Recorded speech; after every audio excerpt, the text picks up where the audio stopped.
Nightmare Strelok. What in the world is that? Well, here you guys are. In the original Shadow of Chernobyl, the Marked I has nightmares about a man in a trench coat, wielding an AKS, fighting a horde of rats at the Chernobyl nuclear power plant. Spoilers, this is Strelok, and the nightmare that the Mark I is having is one of himself. Whether this nightmare was reality or not is a potential debate, but we're here to see. Can you beat STALKER Anomaly as Strelok's nightmare? So the rules on this are pretty dang simple, everybody. The idea is to run the game with a trench coat armed with an AKS. This poses two particular problems. One of having the crummiest armor in the game, and the other of having a weapon with a tiny caliber that is not what you can call accurate. At the start, we made the decision that we could upgrade our suit eventually, since our typical mod setup does include heavy overcoats, but we started with the simplest versions of these parameters we could, a plain-ass overcoat and a regular old AKS-74U. Since we're good old Strelok here, we went with the loners. Routine would tell us to talk to Stupid Sid, Stupid Fanatic, fight some boars, and this is where I realized that this gun absolutely stinks.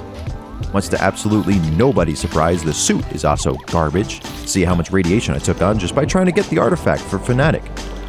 After we ran a couple missions, I thought it'd be nice to have a balaclava to offset the radiation, but mostly because it fit the look so well. Butcher definitely liked the look, but his confidence in my suit was less than ideal. We traveled up to Rostock to go play some red light, green light with the doggies, and to look up the upgrades for my suit. No rules against upgrades, and luckily, I had a kit with me.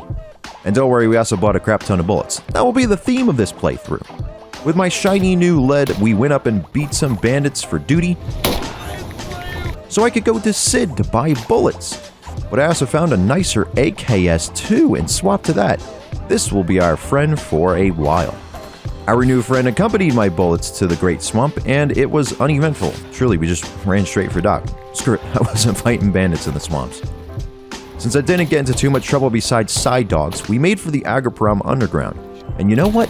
Having a gun built for CQB inside close quarters, not too bad. Verdict is still out on how well we can handle mutants. The bloodsucker did get dead, but I really should have been the one on the ground. I mean, I'm wearing a coat. Surprised I still had arms. Having automatic fire is nice though. Definitely a plus. But with that done, we returned to Barkeep in Rostock, stole some schmags, and bought more bullets.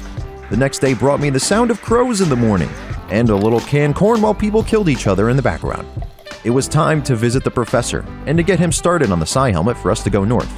Sakharov was as agreeable as ever, and got started on the calibrated psi helmet. So let's play a little game, folks. We're 4 hours into the playthrough. There's a total of about 17 hours. How many more hours do you think it'll be before we head to the radar? Well, with things like this happening, probably a few. 5 more hours of gameplay. It'll take us nearly a similar amount of time to run the rest of the Lost to the Zone missions. This kit is bad, guys. The coat is so weak and the AKS is not strong. It's just not going to go well if I'm able to make a death montage of me in the swamps.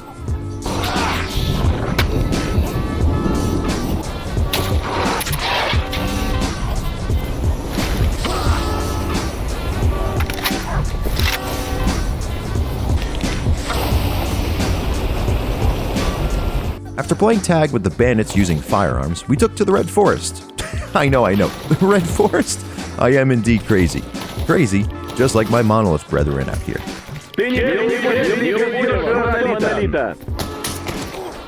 So, why the Red Forest? 2 things. First is the heart of the oasis. There's no shot I'm completing this without it. This, however, was much easier said than done. The game spawned one of these fancy anomalies right smack dab on the exit ladder. Oh, and the game crashed when we tried to kill the side dog, which was nice. I blew myself up with an anti-personnel mine, and with the power of editing, made it out. The second reason of why the Red Forest is so I have the ability to travel to Zaton now. You guys remember when we fought the monolith before coming here? You'll notice I have in my possession a monolith overcoat. Yes, it counts. It did cost a bit to repair, so we had to go and get ourselves some more monies. And get ourselves more money we did. I got shot a few dozen times and ended up completing I don't even know how many missions. I also used the monolith taunts more than once, but that's just a formality. Mangun, clearly scared by my taunting, helped repair my new coat up to 100. The new suit was nice, but to do the radar I was going to need a massive stockpile of 545. So, we got back out there. Ran around in third person. hid inside a bus, and got ran up on by a flesh while I was carving out his buddy's innards. And you want to know what we did after all that? Yeah, I smoked a cigarette and blew the smoke right in these stalkers' faces. No, for real though. We actually went and upgraded our suit all the way. It even got some upgrades for the AKS. Since Sakharov is always fussy about talking, I decided to eat some beans in his face to assert my dominance, but he could not hold me off any longer. Now it was time to run the gambit. Now, you see here, my ammo is at 255 FMJs, just to give you guys a baseline and how this will pan out. We took to the Miracle Machine after receiving the Psi helmet, and the mutants kind of kicked my ass. We'd also learned that this suit is really bad with rupture damage, and I didn't bring enough sewing kits.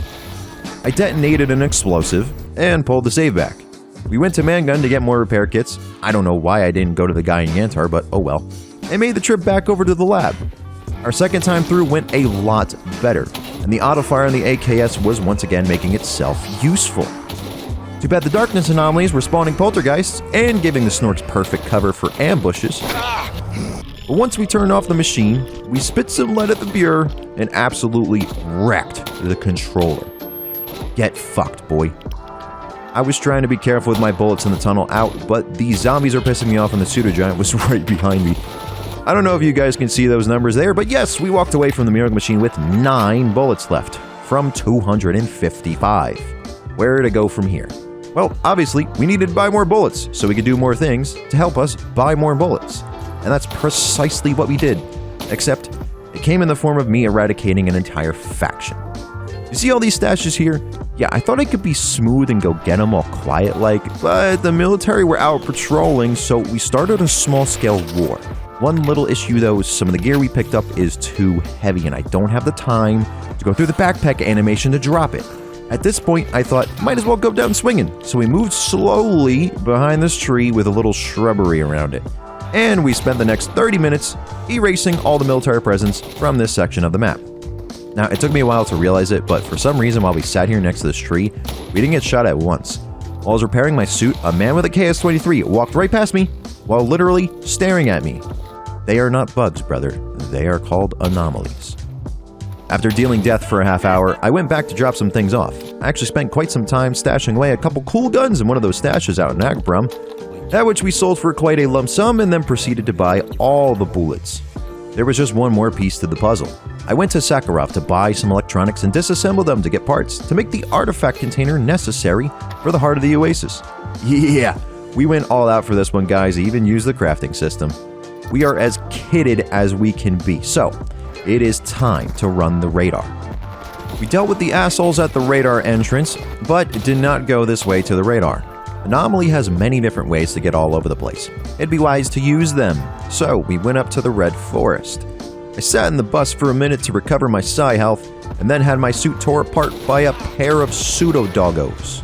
Remember, the suit doesn't stand up to rupture damage, and I can't repair under 70%. So we pulled the save, beat up the chompers, and then came the Chimera! Our best bet, yeah, sprinting. Yes, just kind of keep sprinting, sitting, bleeding. Yeah, it took a couple tries. It was pretty much just repetition at this point. Getting into the radar was nothing short of a miracle. I went straight in Rambo style. Literally had my gun punched out of my hands, got it back, reloaded, and then shot everybody near me. We took care of the bloodsuckers in the lab pretty easily, and on the way out, didn't face a tremendous amount of opposition. I mean, there's a lot of Monolith soldiers here, don't get me wrong, but we cleared them out pretty easy. I think I forgot to mention, I packed those EP rounds, not FMJs this time.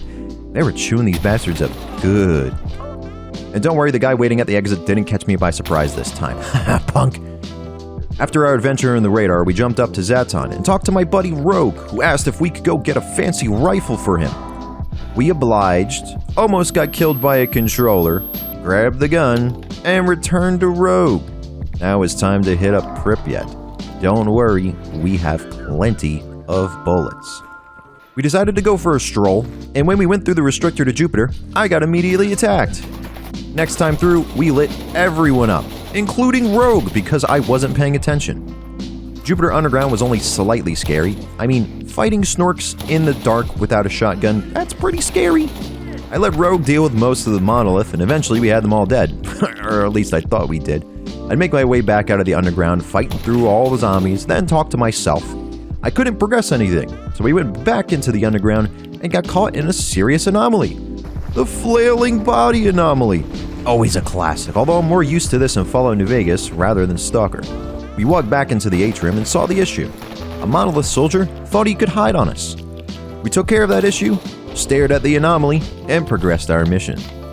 This is where we get into a little trouble, but good trouble, mind you. We talked to Rogue and Stitch and went to confront the pseudo-giant for Rogue.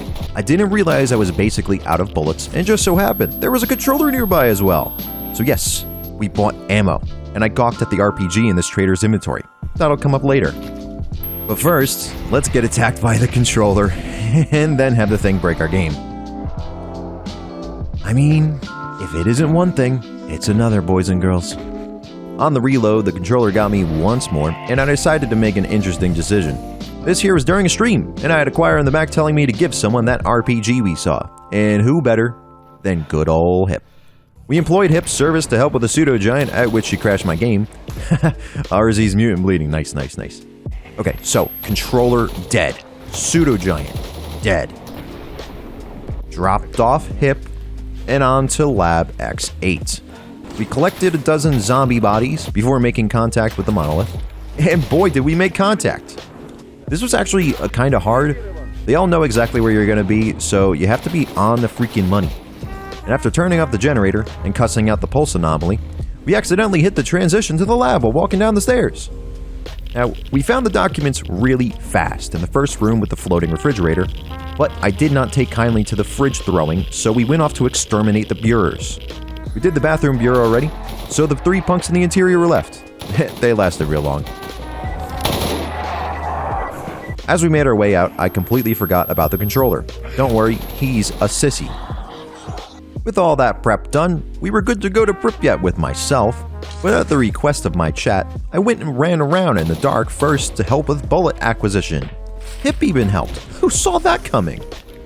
Our night adventures ended pretty quickly though with the looming storm, so we made for Pripyat and rallied the troops to go find Eidolon. The monolith blew me up, and on the reload we gave Rogue the Gauss rifle. Not that he'll be any bit effective with it, but I let it go to waste. My chat warned me about a chimera, but I didn't believe them until it actually showed up, and we fought it inside a hallway. Now, this happened to us in the last playthrough, but I didn't really understand how or why it is the way it is, but Eidolon needs to be killed 3 times. Yes, you heard me right, 3 separate times.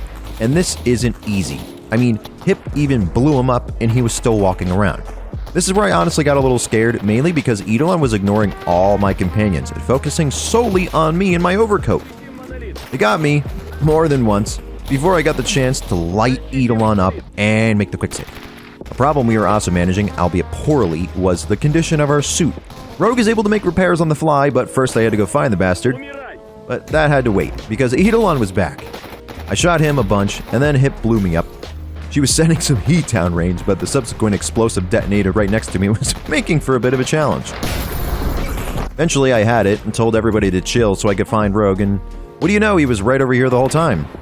That gave us the excuse we needed to get back out there. I don't remember when Eidolon teleported the second time. It happened at some point, I just don't remember. But with stuff like this happening, you can see we were winning. And once Eidolon finally dropped in front of us, I wasted no time sending him to hell.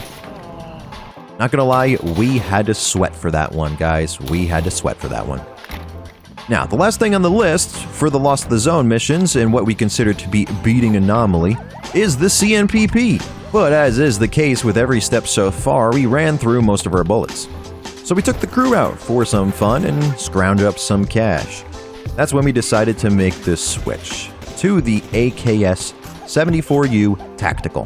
When I streamed, we agreed that it's still technically an AKS, and if you look here, there's still the wood furniture on it. Only difference is now I have 45 round mags and the gun sounds different. Honestly, sounds kind of better. So we went to the CMPP via the way of Zaton, not through Pripyat. Much easier this way. And seriously guys, this was an actual cakewalk.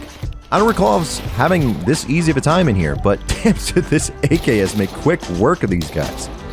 We used mostly EP rounds for the entire thing. I spent almost all my money on them, but this was just not fair. So did we beat the Lost to the Zone missions as Nightmare Strelok? Yes, we did. But I feel that you guys might like a little montage to end the video. Enjoy.